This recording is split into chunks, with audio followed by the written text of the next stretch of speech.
Hai semuanya, gimana kabar kalian? Semoga selalu dalam keadaan baik. Jadi welcome back teman-teman di The Greystone Channel, dan ini adalah segmen analisa kripto. Dan seperti biasa di segmen kali ini kita akan mengulas koin-koin yang udah teman-teman request di kolom komentar channel YouTube ini. Jadi udah banyak sekali requestan yang masuk. Mungkin kita cuma bisa bahas satu persatu ya teman-teman. Sorry banget kalau mungkin agak ke delay cukup lama. Tapi so far ya thank you banget untuk saran dan juga masukan dari teman-teman semua. Semuanya pasti aku baca. Dan hari ini kita akan membahas untuk koin YFI, YFI ya, YFI atau Yearn Finance, sama satu lagi kita akan bahas Venus atau XVS. Ini di request oleh teman-teman kita di kolom komentar channel YouTube ini. Jadi thank you banget yang udah request. Kita akan mulai pembahasannya dulu dari Yearn Finance. Nah, Yearn Finance ini adalah sebuah aplikasi DeFi di mana kemarin sempat kena masalah ya. Kabarnya ada masalah serangan gitu. Ada juga yang bilang ini adalah exit scam.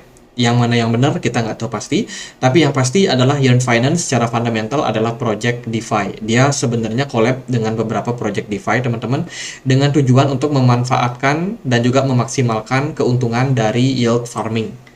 Ya, project ini itu digagas sama Andre Cronje yang bikin FTM atau Phantom, yang dulunya dia itu sebenarnya adalah salah satu bagian dari project Ethereum. Akhirnya keluar dari Ethereum, bikin project namanya Phantom FTM.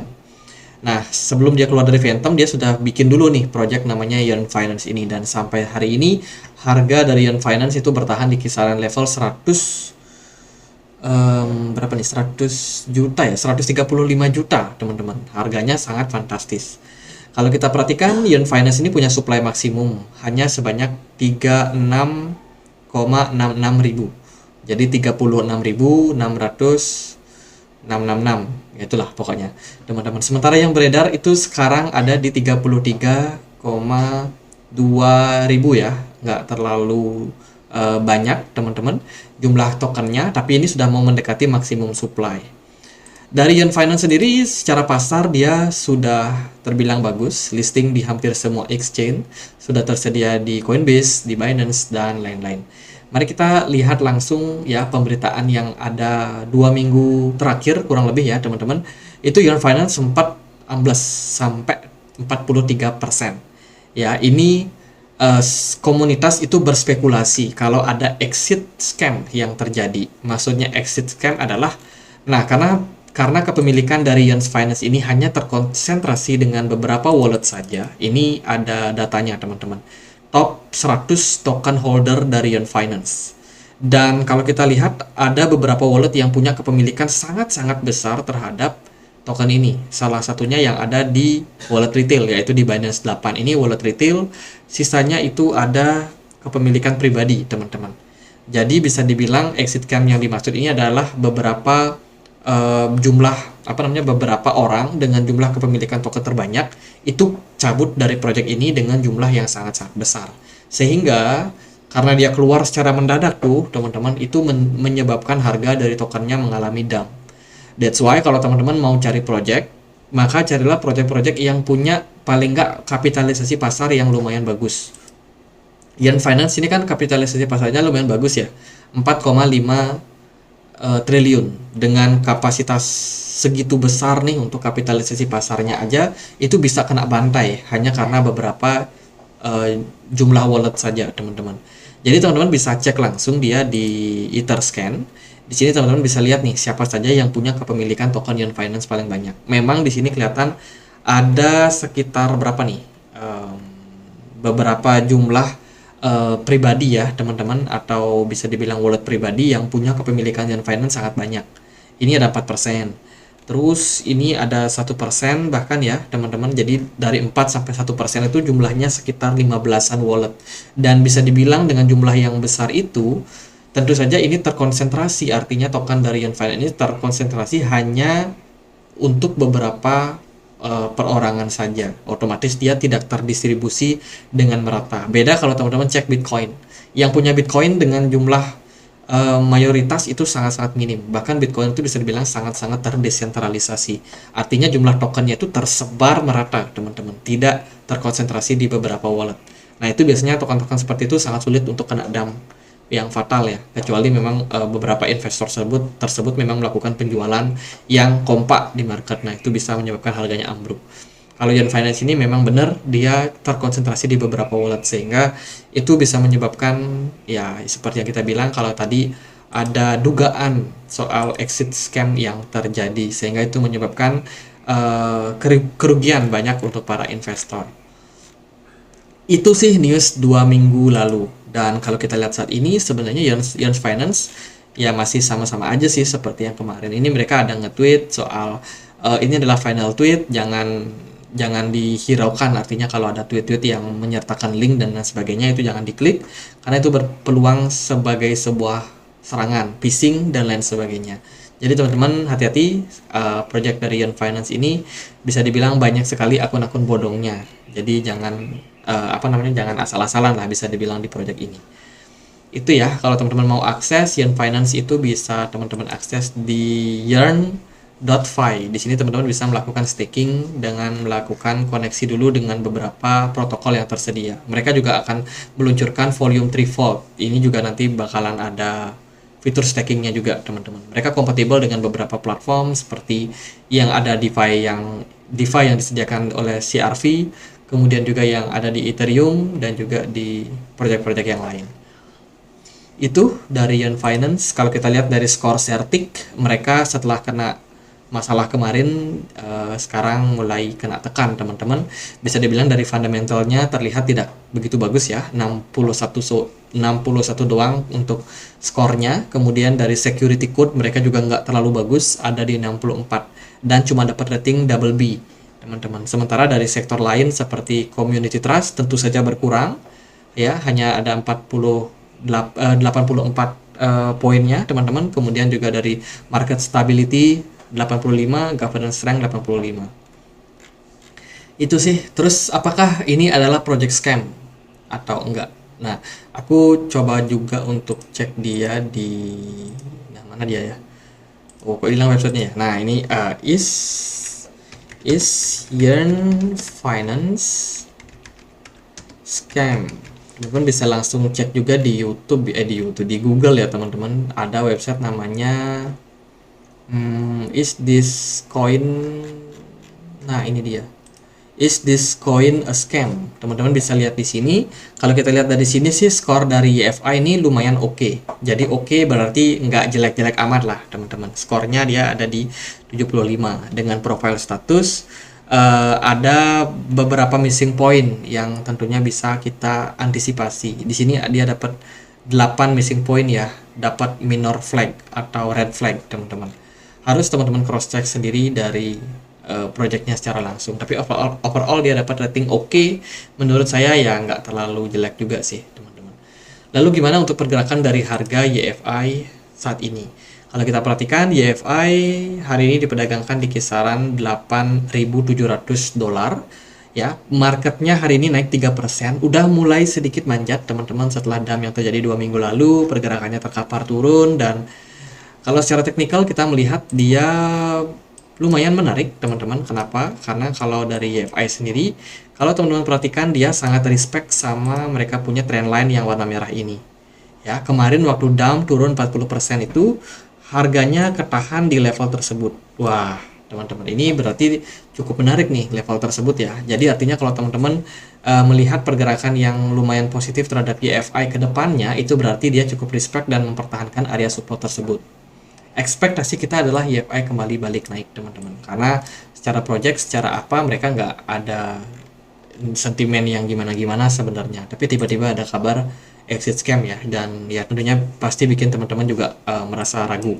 Kalau menurut saya sih yang sementara masih oke lah. Dari volume perdagangan kemarin memang sempat tinggi sebentar, terus smart money-nya masih sustain di market. Kita berharap smart money masih tetap bertahan sehingga ke depan masih memungkinkan untuk YFI pergerakannya kembali memperbaiki tren yang sudah sempat turun teman-teman. Semoga aja bisa recover lagi ke beberapa level yang cukup menarik. Kalau kita compare memang YFI ini dari all time high-nya dia udah jauh turun ya teman-teman. Dulu harganya pernah ada di kisaran 64.000, sekarang harganya cuma di 8 ribuan teman-teman. Sangat-sangat jauh ya. Gitu sih, semoga sih nanti pergerakannya bisa kembali balik ke level-level atas. Untuk saat ini saya rasa EFI ya masih terbilang oke, teman-teman. Gitu ya dari EFI. Mari kita sekarang cek satu lagi project yang namanya Venus. Wah, ada Venus, ada Bumi, ada Mars. Ya, nggak ada hubungannya sih sebenarnya. Jadi Venus ini adalah project berbasiskan DeFi juga, teman-teman. Venus sendiri, kalau kita cek dia di Twitter, mereka merupakan platform earn, borrow, atau simpan pinjam gitu ya, teman-teman, yang tentunya menjadi salah satu project yang bergerak di BNB Smart Chain, BNB Chain. Ini adalah protokol yang menawarkan teman-teman kemudahan dalam hal melakukan investasi. Buat teman-teman yang tertarik bisa langsung cek langsung di venus.io. Di sini teman-teman bisa akses nih untuk projectnya seperti apa. Nah, di sini ada supply, ada borrow, ada earn. Kemudian teman-teman bisa staking ya beberapa project di sini seperti BTC, tapi di sini dia akan berubah menjadi BTCB karena dia harus pindah ke jaringan BNB Smart Chain, makanya namanya nanti akan BTCB. Tapi overall ya dia bakalan tetap setara dengan Bitcoin, teman-teman. Cuma dia bukan Bitcoin yang asli. Kemudian ada BNB, token BNB, lalu ada USDT, ada USDC, Ethereum juga sudah kompatibel. Untuk all marketnya, nah di sini kita perlu pakai VPN sih untuk mengakses. Tapi overall ya project ini bisa dibilang salah satu project DeFi yang bisa dibilang masih tetap survive untuk sekarang ini. Mereka juga ada beberapa layanan spesial seperti Venus Prime, ini khusus buat mereka yang loyal sama projectnya ya, melakukan staking dengan jumlah yang besar. Kemudian juga kalau kita perhatikan di Twitter, mereka juga memberikan sebuah bonus nih untuk merayakan anniversary-nya yang ketiga, teman-teman. Di sini ada semacam kartu yang bisa connect sama Venus ya, teman-teman. Ini hardware wallet, jadi ini bukan kartu kredit, tapi teman-teman bisa pakai ini untuk menyimpan kalian punya token Venus atau yang kompatibel sama BNB Smart Chain. Itu mereka kasih hadiah tuh teman-teman waktu perayaan ulang tahun yang ketiga dari Venus. Mereka juga ada kerjasama dengan beberapa platform seperti Listadao, kemudian juga ada platform-platform yang lain. Ini ada Real ya, mereka aja kerjasama waktu blockchain week di Taipei, di Taiwan, teman-teman. Ya itu sih project-project yang dibangun oleh Venus. Kalau teman-teman perhatikan, Venus ini punya maksimum supply yaitu 3 juta token, dan yang beredar itu sekitar 15,66 juta, sekitar 52%. Market kapitalisasinya ada di 1,76 triliun, lebih kecil daripada Yen Finance yang kita bahas tadi. Dari skor mereka lebih bagus ya, skor Certic-nya double A. Dia cuma kurang di fundamental health saja ya, teman-teman. Mungkin karena kurang yang staking, kurang banyak orang yang staking, sehingga fundamental health-nya dia hanya dapat skor 67 saja. Tapi yang lain secara trust, kepercayaan, kemudian keamanan, security, operational resilience itu semuanya dapat poin di atas 90, which is bagus, teman-teman. Itu sih paling beberapa poin dari Yearn Finance. Overall dia sudah listing di beberapa exchange seperti Binance, kemudian PancakeSwap, lalu Maxi, Byswap, Toko Crypto, Get.io, dan kawan-kawan yang lain. Jadi bisa dibilang untuk likuidasi sudah bisa diperdagangkan di exchange-exchange tersebut. Lalu bagaimana untuk pergerakan dari harga si Venus ini? Venus saat ini harganya ada di kisaran 7,2 dolar. Pergerakan saat ini dia lagi mentok di level resistance yang cukup kuat. Venus dulu pernah mencapai all-time high di kisaran harga 144 dolar. Sudah turun jauh ya, teman-teman.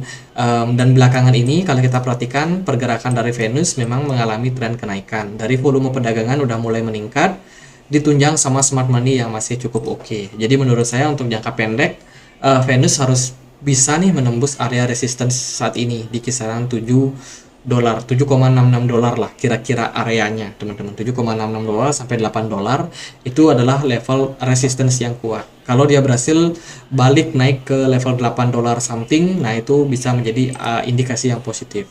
Sementara pergerakan dari Venus sih dia sudah menunjukkan tren yang baik ya, teman-teman. Downtrend tampaknya udah mulai dikalahkan oleh buyers. Semoga aja buyers bisa take control sehingga pergerakan dari Venus kedepannya bisa mengarah ke atas. Itu sih kalau saya melihat Venus lagi coba buat recover, semoga aja memang ditunjang ya. Belakangan ini pergerakan Venus sideways cukup panjang di kisaran level 7 dolar ini. Ini berarti ada akumulasi yang berpotensi terjadi di level sekarang. Jadi buat teman-teman yang mungkin punya, sabar-sabar dulu aja. Nanti kalau udah gilirannya naik, Venus juga masih bakalan recover sih. Jadi paling gitu aja buat update dua koin ini. Semoga videonya bisa bermanfaat. Bila mana ada pertanyaan lain, ada koin lain buat dibahas, kalian bisa banget tulis di kolom komentar channel YouTube ini. Kita juga punya komunitas diskusi di Telegram, tempat kita bisa sharing nih informasi-informasi terbaru, ataupun mungkin ada yang mau bertanya, ataupun mau berbagi sesuatu, ya feel free aja teman-teman. Linknya yang mau join ada di kolom deskripsi. Gitu aja, semoga bisa bermanfaat, dan akhir kata saya Andre, makasih.